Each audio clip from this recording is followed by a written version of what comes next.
সমাধান একাডেমিতে তোমাদের সবাইকে জানাই আরও একবার স্বাগত। আজকে আমরা বাস্তব সংখ্যা নিয়ে আলোচনা করব।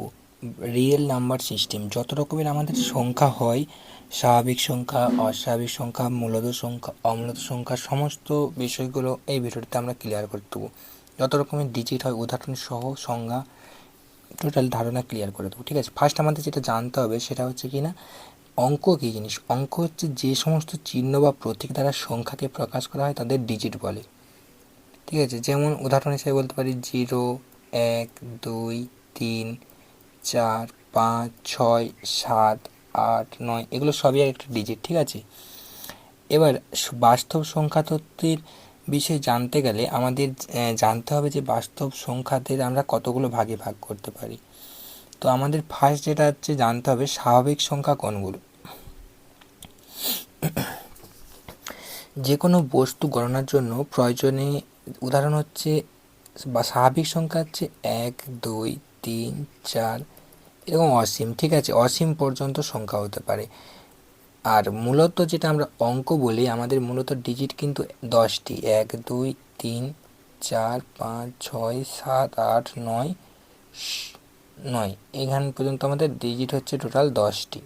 ঠিক আছে, এই যত আমাদের সংখ্যা তৈরি হয় এই 10টা ডিজিটের ওপর ভিত্তি করেই তৈরি হয়।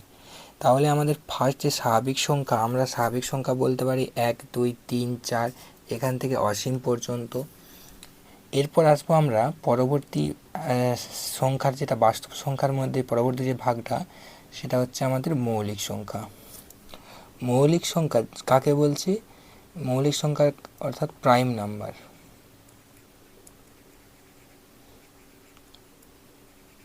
প্রাইম নাম্বার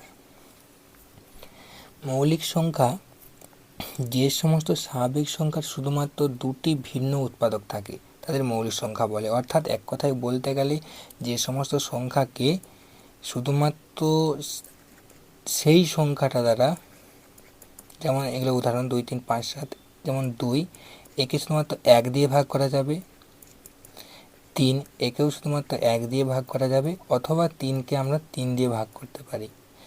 ঠিক আছে, এর বাইরে কোনো সংখ্যা দ্বারা ভাগ করা যাবে না। এই সমস্ত সংখ্যাগুলোকে মৌলিক সংখ্যা বলে।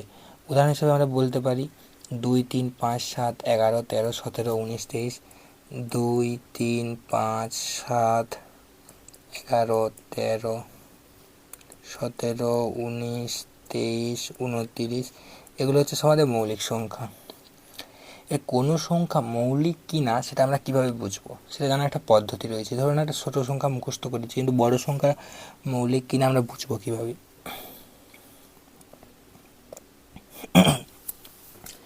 কোনো সংখ্যা মৌলিক কিনা জানার জন্য আমাদের যেটা করতে হবে, কোনো সংখ্যা মৌলিক কিনা পরীক্ষা করার জন্য সংখ্যাটির আনুমানিক বর্গমূলের থেকে বড় এমন একটা সংখ্যা নিয়ে সেই সংখ্যাটার থেকে ছোট সমস্ত মৌলিক সংখ্যা দিয়ে ওই সংখ্যাটি বিভাজ্য কিনা পরীক্ষা করতে হবে। উদাহরণ দিয়ে দেখা যাক, একটা উদাহরণ নিচ্ছি নাই, 6, 8, 3, 683 এটা একটা সংখ্যা। 683 আমরা বর্গমূল, আনুমানিক যেটা বর্গমূল আমরা জানি 26 পয়েন্ট সামথিং কিছু একটা হবে, 26.13 ধরে নিলাম। ঠিক আছে, এবারে আমাদের 26 পর্যন্ত মৌলিক সংখ্যাগুলো আমরা জানি 2, 3, 5, 7, 11, 13,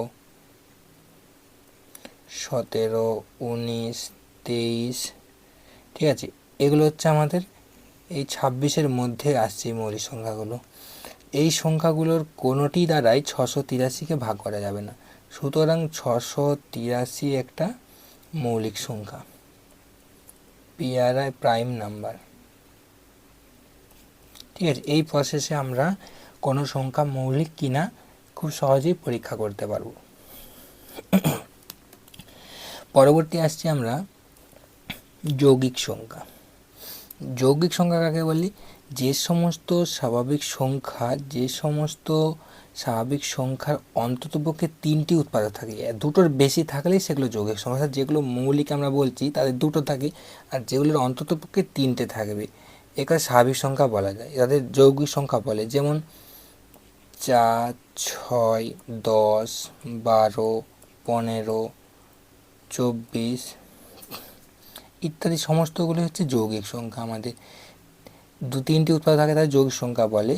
যেসব স্বাভাবিক সংখ্যা এক এবং ওই সংখ্যাটি ছাড়াও অন্য কোনো এক বা একাধিক সংখ্যা দ্বারা বিভাজ্য তারাই যৌগিক সংখ্যা, এবং অসংখ্য রয়েছে। ঠিক আছে, আমি কটাকটি উদাহরণ দিয়ে দেখিয়ে দিলাম। যৌগিক সংখ্যাটা খুবই সহজ। এর পরবর্তী আমরা যেটা নিয়ে আসবো সেটা হচ্ছে কি আমাদের অখণ্ড সংখ্যা। অখণ্ড সংখ্যা কীরকম না, হচ্ছে স্বাভাবিক সংখ্যাগুলির সাথে শূন্য সংখ্যাটিকে যুক্ত করলে যে সংখ্যাগুলি পাওয়া যায় তাদের অখণ্ড সংখ্যা বলে। উদাহরণস্বরূপ অখণ্ড সংখ্যাগুলি, এক্ষেত্রে পরিষ্কার যে স্বাভাবিক সংখ্যাগুলি অখণ্ড সংখ্যা। যেমন ধরে নেওয়া যাক, শূন্যের সাথে শূন্য যোগ করলে শূন্য, একের সাথে শূন্য যোগ করলে এক, দুইয়ের সাথে শূন্য যোগ করলে দুই। অর্থাৎ যেগুলো আমাদের স্বাভাবিক সংখ্যা 1, 2, 3, 4, 5, 6 এগুলো সবই হচ্ছে আমাদের অখণ্ড সংখ্যা। সমস্ত স্বাভাবিক সংখ্যাগুলি অখণ্ড সংখ্যা আমরা বলতে পারি, এটা হচ্ছে অখণ্ড সংখ্যা। পরবর্তী আমরা চলে আসব পূর্ণ সংখ্যা। পূর্ণ সংখ্যা জানার আগে আমরা পরস্পর, আচ্ছা সেটা শেষে বলা যাবে, আগে পূর্ণ সংখ্যাটার বিষয় জেনে নিই। স্বাভাবিক সংখ্যা সমূহের সঙ্গে যেগুলো স্বাভাবিক সংখ্যা আমাদের মাইনাস, স্বাভাবিক সংখ্যার সঙ্গে যদি আমরা -1, -2, -3 ইত্যাদি সংযোজন করি, যেসব সংখ্যা পাওয়া যায় তাদের পূর্ণ সংখ্যা বলে। অর্থাৎ উদাহরণ দিয়ে যদি আমরা বলি 0, উদাহরণ যদি দিই 0 +-1 +-2 +-3, অর্থাৎ এর সাথে -1 বা -2 যোগ বা বিয়োগ করলাম ইত্যাদি শূন্য, এগুলো হচ্ছে আমাদের পূর্ণ সংখ্যা। এবারে পূর্ণ সংখ্যাকে আমরা দুটো ভাগে ভাগ করতে পারি, যেগুলো +1 +2 +3, এদিকে -1 -2 -3, এগুলো হচ্ছে ধনাত্মক, এগুলো ঋণাত্মক, ধনাত্মক পূর্ণ সংখ্যা, ঋণাত্মক পূর্ণ সংখ্যা। এই ছিল আমাদের পূর্ণ সংখ্যা। পরবর্তী আমরা আসব জোড় বা যুগ্ম পূর্ণ সংখ্যা। এবারে জোড় সংখ্যা, যে সমস্ত পূর্ণ সংখ্যা 2 দ্বারা বিভাজ্য তাদের জোড় সংখ্যা বলছে। উদাহরণ সময় বলতে পারি আমরা 2, 4, 6, 8, এগুলো সব 2 দ্বারা বিভাজ্য, এগুলো জোড় সংখ্যা। জোড় বা যুগ্ম পূর্ণ সংখ্যা, এগুলো আমরা সবসময় +- দিতে হবে, কারণ যে সমস্ত পূর্ণ সংখ্যা 2 দ্বারা বিভাজ্য তাদের জোড় বা যুগ্ম পূর্ণ সংখ্যা বলা হয়। ইংলিশে কি বলছে? Even integer.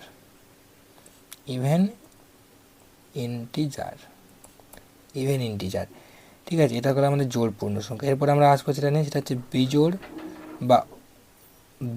বা অযুগ্ম পূর্ণ সংখ্যা হবে এটা।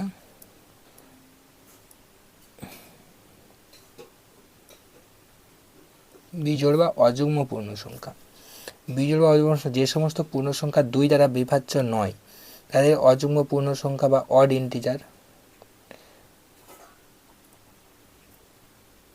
ইন্টিজার বলে। যেমন উদাহরণ দিলে +-1 +-3 +-5 +-7, এগুলো 2 দ্বারা বিভাজ্য নয়, এগুলো একটাও 2 দ্বারা বিভাজ্য নয়, তাই এগুলো হচ্ছে আমাদের বিজোড়। 2 দ্বারা বিভাজ্য হলে জোড় হতো, 2 দ্বারা বিভাজ্য তাই বিজোড়। পরবর্তী আমরা আসব মূলদ সংখ্যা নিয়ে। যে সমস্ত সংখ্যাকে p/q আকারে প্রকাশ করা যাবে, যেখানে p এবং q হচ্ছে দুটি পূর্ণ সংখ্যা, এটাও একটা পূর্ণ সংখ্যা হবে, এটাও একটা পূর্ণ সংখ্যা, এটাও পূর্ণ সংখ্যা,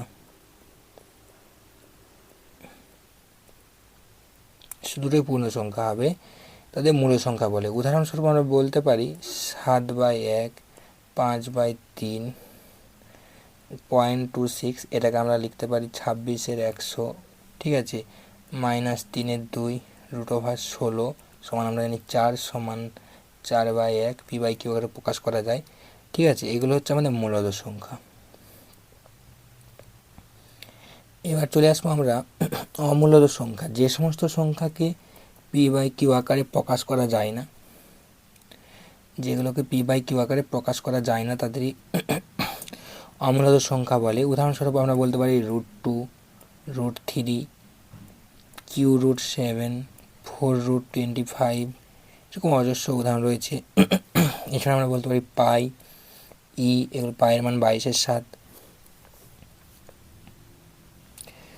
পরবর্তী চলে আসবো আমরা বাস্তব সংখ্যা। যে সমস্ত মূলদ ও অমূলদ সংখ্যাকে সংযোজন করে যে সমস্ত সংখ্যা পাওয়া যায় তাদের বাস্তব সংখ্যা বলে। সমস্ত মূলদ ও অমূলদ সংখ্যাকে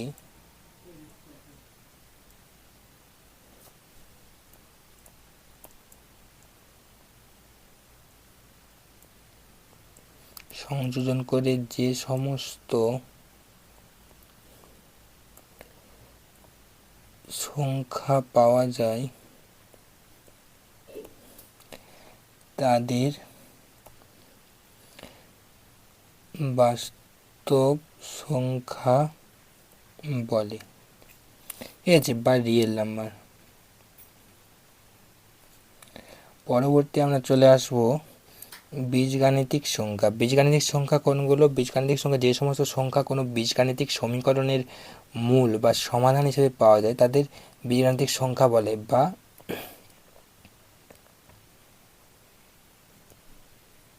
অ্যালজেব্রিক নাম্বার।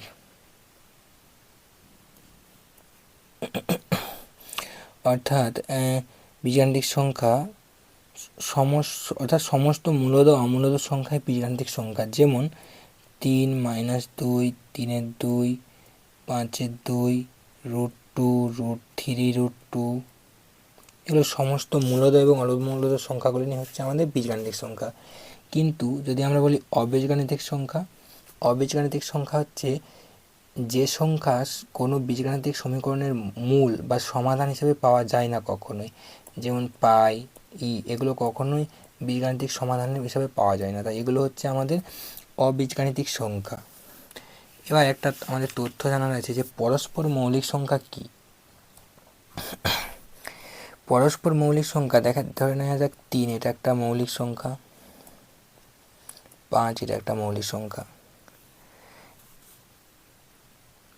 কিন্তু 2 আর 6 পরস্পর মৌলিক নয়। কারণ বলছি, দুটি স্বাভাবিক সংখ্যাকে পরস্পর মৌলিক সংখ্যা বলা হয় যদি সংখ্যা দুটির মধ্যে এক ছাড়া অন্য কোনো সাধারণ উৎপাদক না থাকে, অর্থাৎ এক ছাড়া কোনো সাধারণ উৎপাদক নেই। কিন্তু এদের মধ্যে 2, 3, 6 এক ছাড়াও 2 সাধারণ উৎপাদক হচ্ছে। তাহলে যে সমস্ত সংখ্যা, যেমন 15 এটা একটা মৌলিক সংখ্যা নয়, কিন্তু আরেকটা ধরে নেওয়া যাক 20,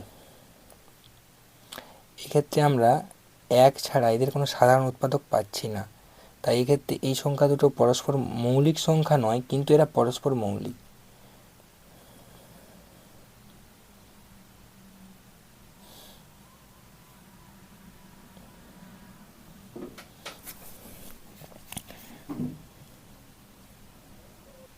ভিডিওটি শেষ পর্যন্ত দেখার জন্য অনেক অনেক ধন্যবাদ। তো আজকের আলোচনা এখানেই শেষ করছি। যদি ভালো লাগে তো এটা লাইক করবে, কমেন্ট করবে, শেয়ার করবে। Thank you for watching this video.